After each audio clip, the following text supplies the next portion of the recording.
Bonsoir, bonsoir, bonjour. C'est Congo News 24. Bande Konanga, comme toujours avant de commencer notre émission, nous disons merci à Dieu. Nous disons merci à nos chers abonnés et téléspectateurs qui nous suivent partout dans le monde et en RDC. Bande Konanga, soyez les bienvenus. À la une, Boyoka Bandeko, loi électorale ici. Alors 18 innovations avant élection 2022. Et puis on va parler, il y a élection de gouverneur. Ne Mwanantsemi, candidat au Congo central. Tokoyoka, bandeko nanga, peut développer ensemble. Deuxième point, bandeko nanga. Et d'ici la candidature de Martin Faye à l'élection de 2023 soutenue par Kabila. Bandeko, makamango bandi, masolango bandi, bokoyoka, ba détail, était, ti les lois se prononcer, bokoyeba, pona nini ti les lois lobati, pona candidature. Alors, tous à la connecter, tout développer ensemble. Alors, bande konanga émission na biso bandi et committant auto sur l'ensemble la situation politique na mboka na biso. Boyoka la loi électorale, bande konanga 18 innovations.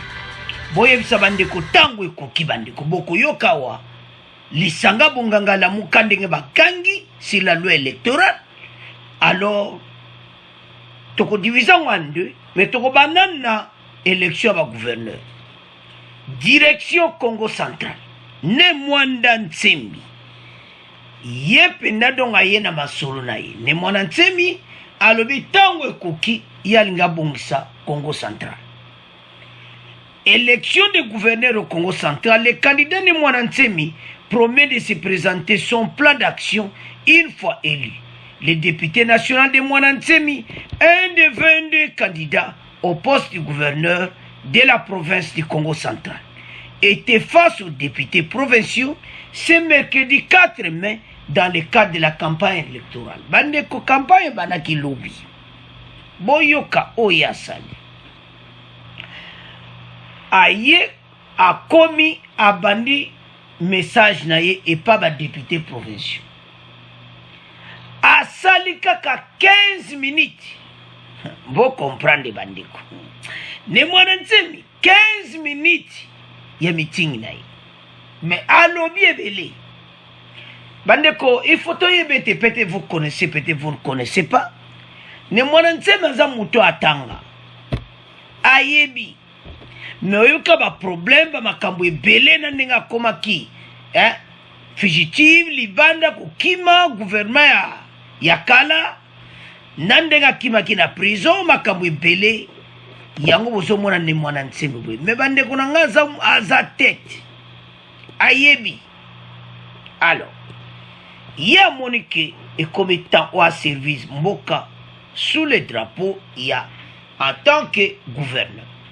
Alors baza 22 candidats mais ya za parmi bato baza les plus populaires sikoyo na makambo siko botala nde koleka soka zaili na Congo central eloko nini kosala foto yeba ya problème na yeza makambo ya religion na bango makambo ebele eko jouer ba rôle ebele.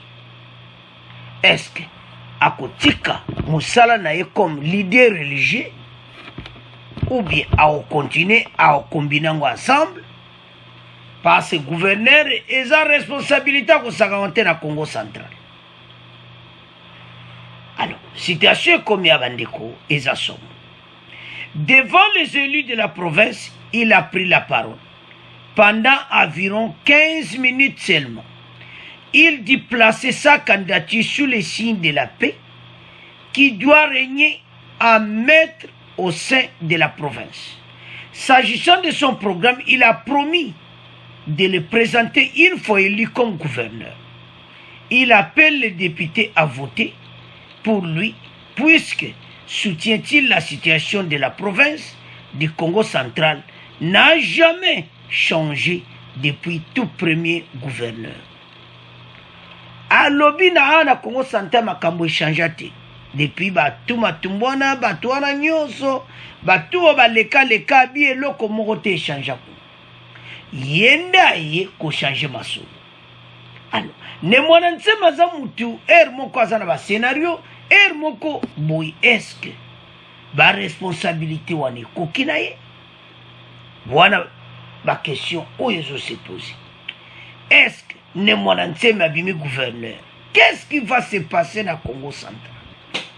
Changement nini oyo amemi parce que alobi taye na changement de paix oyo esalamaka kuna na Congo Central. Mutu nyonso ayebi ndenge nini gouverneur azalaki destitué makambo ebele oyo ko bakangi gouverneur obwe. Alors maintenant mwana nsema alobi nga mutu ya l'homme valable na ya kobongisa Congo Central. Alors candidature na ye ekotia makelele ya kosakana te. Boyeba ete bandeko ne mwana nsemi abana kopesa ba discours na ye place omona abana ko attirer bato na message na ye. Alors mena makambo nyonso eza marche sikoyo soko abimiti wana deuxième dossier ne mwana nsema vote eti bozela oyo koleka do bokoyoka place à kobanda makambo na ye. Mais j'espère akoyoka ekozala kitoko. Alors c'est ça. Alors toleka siko na loi électorale. Alors bandeko na nga tokomi sikoyo na loi électorale. 18 innovations boyoka message de Lamuka.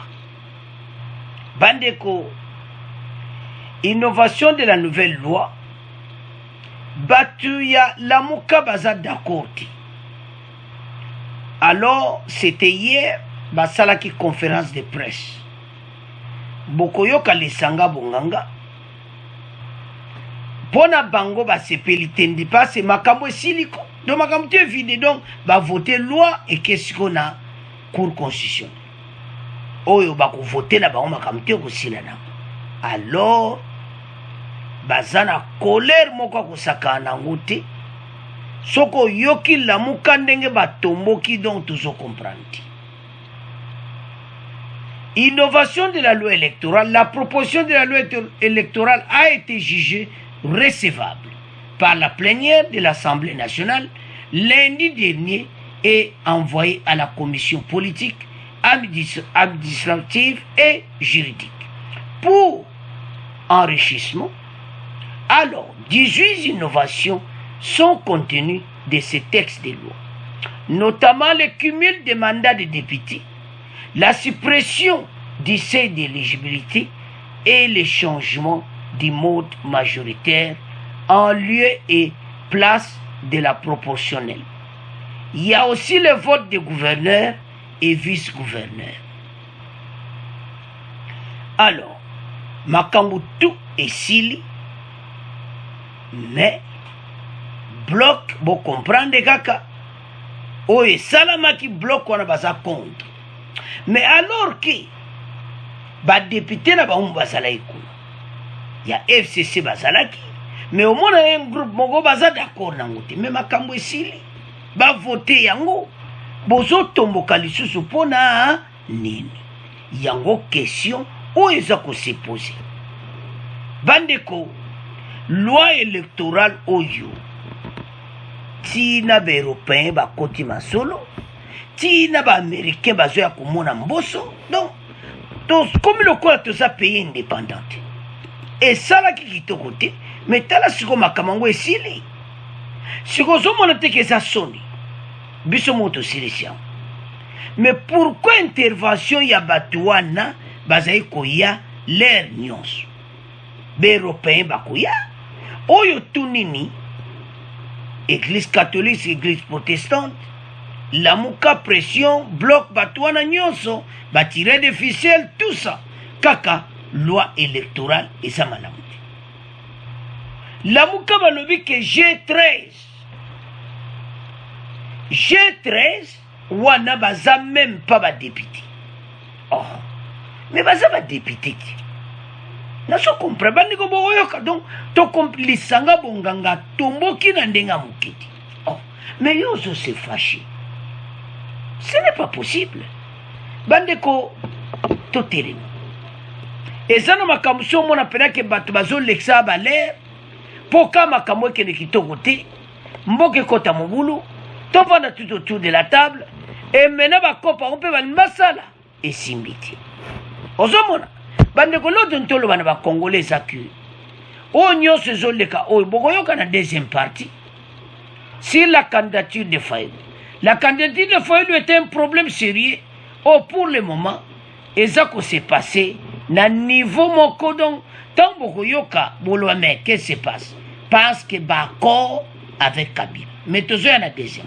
Alors awa bandeko batomboki na loi électorale siko loi oyo esili tomonaki badefile ekomiti na bachinois bakuki koswana na baaméricain na baeuropéen bachinois balobi bozokota affaire intérieure EDC donc tomoni ndenge na ndenge bato defile epai ya mboso siko makambo wana ezalaki mpona nini lelo oyo makambo nyonso esili bandeko ça fait la honte ezosala soni parce que pays na biso ekovivre makambo oyo te pour longtemps eza temps oyo biso nyonso totelema soki tozomona makambo bwelere mo otali olobi me qu'est-ce qui se passe makambo nini o bato bazobomana na niveau ya boye alors sikoyo eloni esalami lisenga bonganga asali conférence de presse alobi biso tokondima te parce biso tosengaki ete toluka moyen de sortie oyo bango bazobenga disok ye moko ayebi yango oyo azoloba ke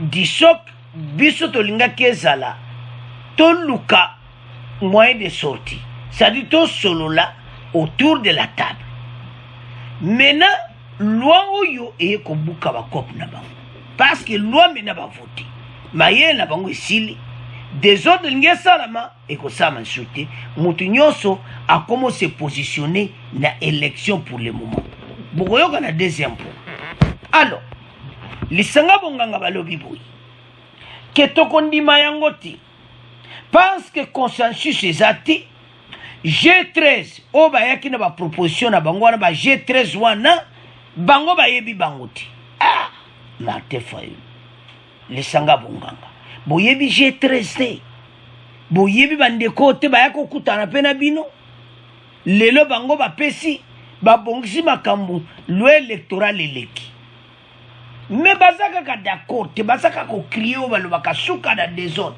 suka na incompréhension bandeko tozoyeba te mboko tozokende nango wapi likambo eza nango clair likambo ezomona clairement que bato nyonso bandimi mais lamuka église catholique et protestant les mêmes liloba bokoyoka lisanga bonganga akoloba exactement ndenge catholique balobaki maloba na bango catholique ezaka la même chose bokoyoka biso te alors sans plus tarder toyoka lisanga bonganga bokoto continuer mission na biso dynamique pour une sortie de crise d'ISOC à l'endroit de la Cour constitutionnelle sur la proposition de la loi électorale.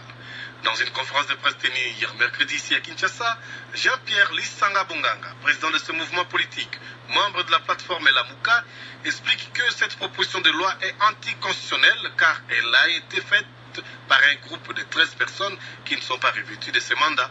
Par ailleurs, il réitère son appel aux parties prenantes au processus électoral à un consensus pour des élections apaisées en 2023. Jean-Pierre Lisanga Bonganga le dit à Paul Matendri.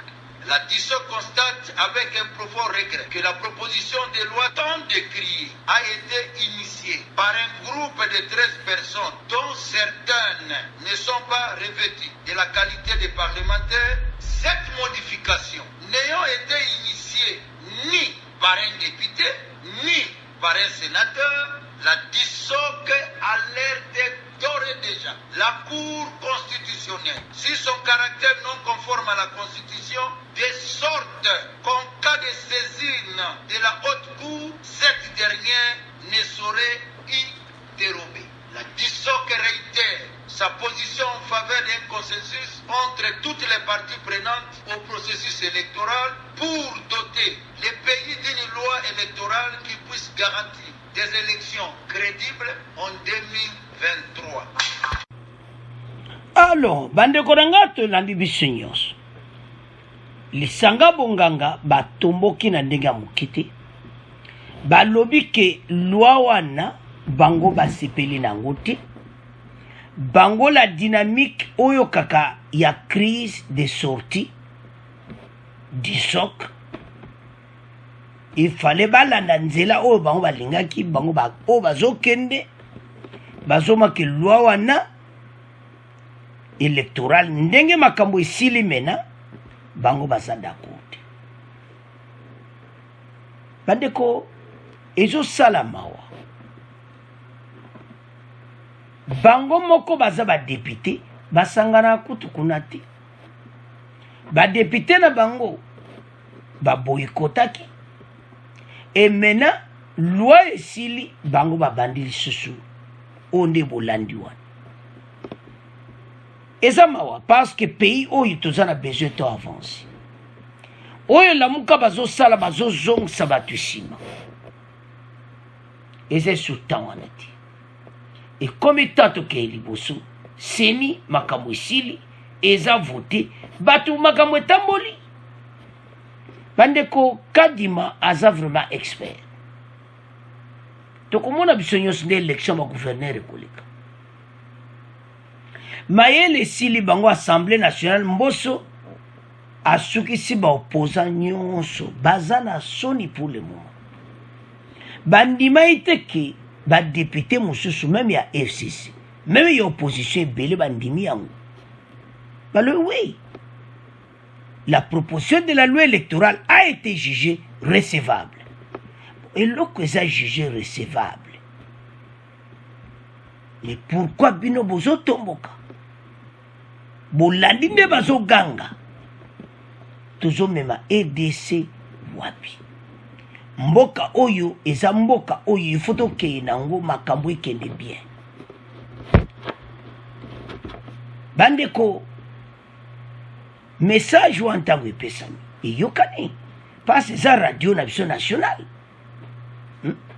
national congolaise donc lokole na radio na biso makambo wana ebino eleki balobi bien bango bazozala d'accord te tango tuna ba raison de autopesa wana alobi 1 baza baye G13 baza ba parlementaire te. Alors que parmi bango, il y a beaucoup de parlementaires. Mais les lois bazolo bakiangote, ba c'est sanga, ba ça va parlementaire te. C'est sanga kuta ça compte le électoral mais il y a ndimi yango. Alors, dans des considérations de les okende, ils ont créé sous Canada des autres. Batou. Mais mayel na bango sili. Et l'autre est tolinga ba comprendre que et comme temps oyo total makambo est toze la 2023 bandi makele le avant trop pour le moment misu na biso nyonso eza na est ndeni masolo yango ekoleka makambo tout ba groupe armé batika minduki kimi ekota mboka na biso ekota na kimi oyo bazoya nango oyo eza mpona baposte. Mais c'est les sanga bonganga. Je crois que vous avez posa qui poste aux appels ministre. Il y a danse. Posa mounen n'est pas failli. Failli là aux ala posa mounen. Donc, binonyon sobozo se préparer pour nous. Voir les intérêts personnels. Bolobi ni soko pour ba Congolais. Bah c'est crébimi. La candidature sera soutenue par Kabila. Donc, osomona makambo ezebele.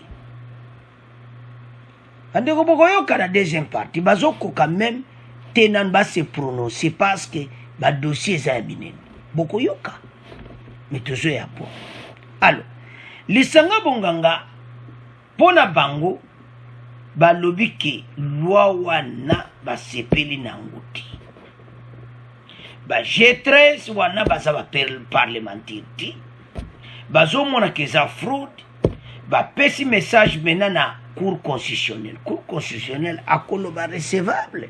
Pourquoi? Parce que ba G13 oyo balekaki na batu tu akende komona bango mpona batu nyonso mpona loi électorale ezala kitoko et paisible. Batire de ficelle nyonso bakendaki na Union européenne bakende ba américain o ba chinois bino nyonso bokekei masolo siko esili ozomona te keza soni makambo na biso moko interne loi électorale ekomi ti omona bato baosa badefile na palais du peuple lobi ambassade ya moko o ambassade européen o ambassade mais biso toza pays indépendant oyo tunini opposition azekende komemaka bato wana eza esuta wana te bandeko zosala soni mpe mawa soki tozotala ermovandi titi olobi ya mboka na nga EDC tozokende na mboka oyo wapi qu'est-ce qui se passe au juste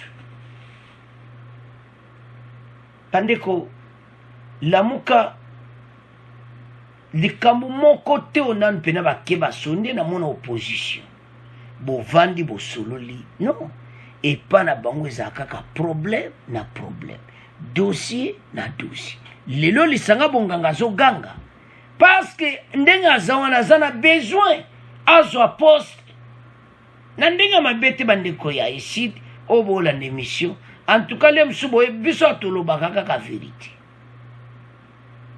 parce que peuple wana oyo aza koganga olanda bino na nsima situation na bango nane s'améliore te bino sikoyo na disoc dynamique de sortie oyo lisanga bonganga azokamba na kati ya lamuka bango baya kosauve peuple wana totika toloba bavérité mais toyeba ete loi électorale maintenant esengo bakongole ezaki loi oyo etiaki makelele moto aoloba lisusu te loi eza recevable makambo esili alors tokomi kaka kozela makambo yango ndenge ekende totiki premier point na bino tokomokende na deuxième point. Alors bandeko na nga tokomi na deuxième point na biso eyindi bandeko sur la candidature de Fayulu pour 2023 balobi ti lelo azo se prononcer te ouvertement bandeko boyoka makambo eza oyo ezali awa oyokaka l'heure est grave avant même tokende en détail. Martin Fayulu akomi na problème sérieux bazotala na côté finance alors bamoni baza na choix te mozito nde moto azosala tous les cop donc Ngankati a sauvé ex-président de la République Joseph Kabila a sauvé bango côté élection donc baza toujours na côté wana yango azo se prononcer te sondage na epe ezokita pasi azolobela kote bamatata basi balobi ke nga na 2023 ya kopose na ye mais pourquoi azo se prononcer te réponse tokozwa na émission oyo Martin Fayulu azalaka lero déjà ma candidature pour 2023 azoloba te il y a un dossier bazosolola pour le moment la négociation est en cours baza vraiment kosolola parce que ça n'a besoin là awa tambo kotanga bo comprendre masolo yango nde nini ezali pe bokoyoka ndeni bakoloba sur Martin Fayulu pona candidature n'est-il là se prononcer. Qu'est-ce qui se passe? Il y a un en détail. Le leader du parti de Sid Fayulu m'a dit de soutenir par Kabila l'élection de 2023. Déjà, masolo esi etamboli mais ye moko azokoka koloba te ndenge matata mponyo alekaki. Il est adversaire naturel de Félix Tshisekedi. Battu à la présidentielle de 2018, une défaite qu'il continue de contester à ce jour. Il est le challenger dont la candidature ne pourrait souffrir d'aucune polémique. Il est donc certain de le voir postuler et chercher à un match retour face à Félix Tshisekedi. Pour le moment, Azo s'est préparé ndemimi match retour ekobeta. Pourquoi balobi préparation? Makambo ezebeli. Bokoyoka ba détail. Azana besoin mbongo. Na 2018, makambo nyonso ezaki sipote. Et puis yemoko aza Fayulu wana te à 2018. Depuis l'élection de 2018, il faut dire que les choses ont changé. À 65 ans, il a maintenant 65 ans. Martin Fayulu n'est plus dans la même posture qu'en 2018. Martin Fayulu Toyebioyo, Aza Souana à 2018. Avançons. L'homme est resté l'un des opposants les plus contestants du régime du président Tshisekedi. Ye Aza toujours à contester. Yango pe ezoloba mamingi ponai. Bande ko baloba soko libatanga ka yo pe mingi. Yo pe tiaka en kota kana kacha masulu. Alo Fayulu aza kote ne so le bona fatiale. Mukile yoki. Donc position ne yango. Bare sol ngoya bana. Kende pe kota na ndenge wana loba pe pona président batu bakutanga. C'est ça qui se passe. Mais pour moi, le lobby est très très sérieux. Avançons. Le leader de l'ECD Martin Fayulu ne pourra pas compter sur la machine électorale de Lamuka. Avec Lamuka, bazana rien. Bon, Mouzito. Mouzito, ça n'est le côté. Soutenu financièrement par Jean-Pierre Bemba et surtout Moïse Katumbi, ces deux derniers qui étaient les principaux pourvoyeurs des moyens durant la campagne de 2018 sont actuellement en coalition avec le président Félix. T'as le problème à Zanang. Balobi, que Azo compte na Lamuka te pour l'élection. Pour Lamuka zana l'arti. Lamuka bazana mbongo te. Azo compte bango na bango te. Na 2018, photo wana mutu nyonso ayebi photo oyo. Ceux qui vont reconnaître photo wana, bokoyeba makambo to oloba. Jean-Pierre Bemba et Katumbi balekaki en direct. Réseaux sociaux et yindi, pelisi moto, pesi message, ou partir à awa, ou tombola ki Martin Fayulu. Bemba alobina, munokamboka, Katumbi alobi na Kiswahili. Message et tambouli. Martin Fayulu, Katumbi, jet privé, Yangoana Pessi. Il commence à sillonner la RDC na jet privé. Oyokuta Kanakite. C'est bien écrit. Soutenu financièrement par Jean-Pierre Bemba et surtout Moïse Katumbi. Pourquoi va le surtout Moïse Katumbi? Moïse Katumbi n'est pas un grand lard pour la Martin Fayulu. Alors, maintenant, problème est comme Syrie. Mouzito Azad, il faut même, il et pas ya, ex-président de la République, Joseph Kabila.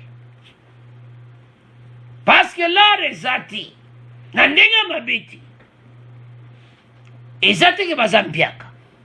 Mais, là, au pena, basala pena, grand lokito, ezati. Bandeko, faut que ait jet privé, bon temps pour l'andine. Et nous avons des problèmes. Bongo Soki, bapromettre yo okende boye na porte obeta porte akingankati boye élection campagne ezobanda lobi obeta porte boye kingankati na porte balobi monsieur okota te hey! mikopi kufiti mais accord ezaka accord yango azolinga avant se prononcer bayokana basolola na ex-président de la république masolo eza ndenge nini ese ndeka tosolola na bloc wana makambo eza vrai kaka bongana kende siko ndenge matata mpoyo aleki ye mpe Fayulu asala congrès mpo bazozela mpo deja fa bana kose prononcer lelo mais bazose prononcer te bazotomboka kuna na loi électorale. Mais il y a un problème na kati ya ndako botanga bandeko. L'idée de décider Martin Fayulu ne pourrait pas compter sur la machine électorale de la Mouka. Et le Kwezati, biso batutu lobiti. Tabaluwa se compter pour la mutua temi. C'est-à-dire mutuana aza ampiaka. Bolimbi sabandeko ya. Et si sonolo amabi. Avançons. Na 2018, pourvoyeur, batouana nyonso bake wapi et pas fachi. Martin Fayulu pourra toutefois compter sur le soutien d'Adolphe Muzito. C'est quoi? Adolphe Muzito a appelé à quelque chose, il fallait tiens. Est-ce que Muzito va la réserver? Peut-être bayebine bazobongisa. Alors bazabani et puis Muzito aza proche parce aza ex-premier ministre, aza proche à ex-président de la République, yeba poussa na pembeni ya ex-président Kabila. Bisawa Mobutu kingankati palo babo ça va tout soutenir. Bandiko botale pa makambo ça. Mais avant de continuer toyoka extrait oyo bon to continuer mission na biso. Effectivement, il y a beaucoup de gens qui hésitent et l'avantage de cette candidature est vraiment de pousser vers la clarté des positions. On a vu même dans les récents sondages du groupe de Tutsu de Congo que le fait de ne pas se positionner clairement commence à faire perdre des points à des leaders politiques, notamment Martin Fayulu. On ne sait pas trop si est-ce qu'il va continuer à se rapprocher avec les camps Kabila. Alors, Bandeko Tolandiwana. Par ailleurs, Moïse Katumbi rêve lui-même de se présenter. Moi, toujours, il y a Katumbi, toujours, il y a. Mais Awana n'est pas ya Martin Fayulu. Une situation qui pousse les leaders de l'ESID son parti à regarder notamment du côté de Joseph Kabila comme soutien à sa candidature. Parce que pour le moment, Katumbi a opposé PAI et puis Baro Kipé était, Baza ils sont ensemble était, Lamouka c'est Kabwana, Lamouka El Katumbi et Bemba Lamouka El Fayulu. Donc, c'est pas Kabwana. Maintenant, à komi regard Nenyoso Kingankati. Sikoyo. Ndebola une expression que Azo se prononcer ti. Bande ko o même lobby extrait, aos na radio na biso, aos se prononcer ti, c'est parce que ça n'a pas grand dossier à traiter. On va faire les condas. L'art lobaka. Mais tango ezate, bomona ki binomo bisomo to monaki. Que l'art pende lobaka. Martin Fayulu azalaki nulle part. Mbala moko mutu nyonso ayebi Martin Fayulu. Pona nini likonda. Ba dollar ekweli kola mesa. Katumbi ayindisi na ndenga mukete. Martin Fayulu abani kosione yango wana na mokili balobaka il faut kozala reconnaissant so pesa siko conseil na bandi ko ici ba conseiller Martin Fayulu. Katumbi il fallait pesa Katumbi ba respect moko akusakana te ko reconnaître muninga asala pona yo ko reconnaître Bemba et Katumbi. Bemba kute za pena problème mingi te mais ya lobana Katumbi mabeto il faut respecter parce que ce qu'il le a saboué bango babimisaki mbongo na bango bande si bon comprendre tozolo babongo parce que mondo toza biso ba congolais na mona bande ke belo mwana sungeza tiso sungiye abosa na eyo ozo comprendre to mona ba scénario ebele osungi mutu wana kuta commission kutu donc akodo abosani donc c'est-à-dire babiloko be je te pèse exemple ce qui y a bima qui président de la République tu y éviter qui se va se passer parce que pour le moment je reconnais que kutu ba Katumbi te so tali langage avec d'ailleurs na longoli bango na lamuka tout ça langage o yako pese pa ya Katumbi il fallait quand même respecter ça. Voilà tout parce entre parenthèses conseil que moninga soko aideyo kanisa pe yango po ezango likama obomba te mutu tu amonaki alors tozonga na dossier na biso Katumbi azosala ya yepe propagande aolinga pe a poser candidature mais bazo côté a Fatina union sacrée siko Katumbi passe un problème à yemo parce que Fachi a se prononcé déjà candidature et maintenant Katumbi à sa union sacrée à s'opposer les sous-nango to yebiti va conseil à cause mais batune déjà yemo qu'on a lobiti mais batune déjà va zolo baki ya opposer candidature donc on se bien que dans l'année prochaine monte copie là il y a un bandeko il faut se positionner dans makambo très bien tout tia peuple na vérité ya ngotina to yaki na chaîne wana RD Congo basango keneka ka abonné kuna okomona parce que makambo to lingi peuple a comprendre muto a cause sous peuple na bisoti to pesa message moko a vérité oyoki na Congo News 24 oyoki sur na RD Congo donc des chaînes pesa ba vérité moko donc batu ba me ko changer mentalité situation de zanango sikoyo oyo mate foilo zanango azo se prononcer te to yoki wana maintenant bango nde balobi wana esi azo continuer kaka ko basa donc azo rêver ka côté Kabila ko donc accord mbongo bapesa bandeko dépense ou esala makana ma campagne ya buiza osakana onte bato tu ba osala ba campagne lelo ebele bayebi toyebi ba origine ba lar makambo ebele alors maintenant ye akozwa yango wapi maintenant destination de balobi wana que une situation qui pousse les leaders de décider son parti à regarder notamment du côté de Joseph Kabila comme soutien à sa candidature. Aza na place mosusu ti oyo bakoko edeye côté bako sungaye eza yango. Katumbi pona ye yazolinga pe ye pas Katumbi pe azomona ke akobima président de la République. Donc tala ndenge oyo kaka mutu ekota na ane koya mutu nyonso azana beja poste wana.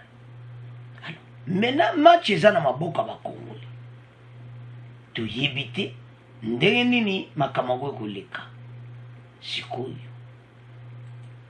Est-ce que bango bakobima?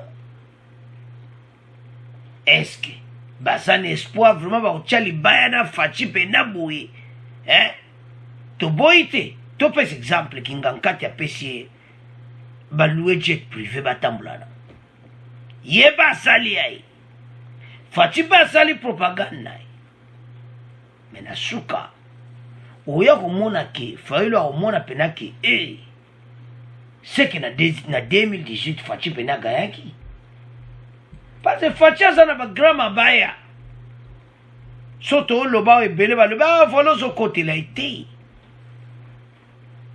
makambo est wana so bakondane Fachi akutaki yango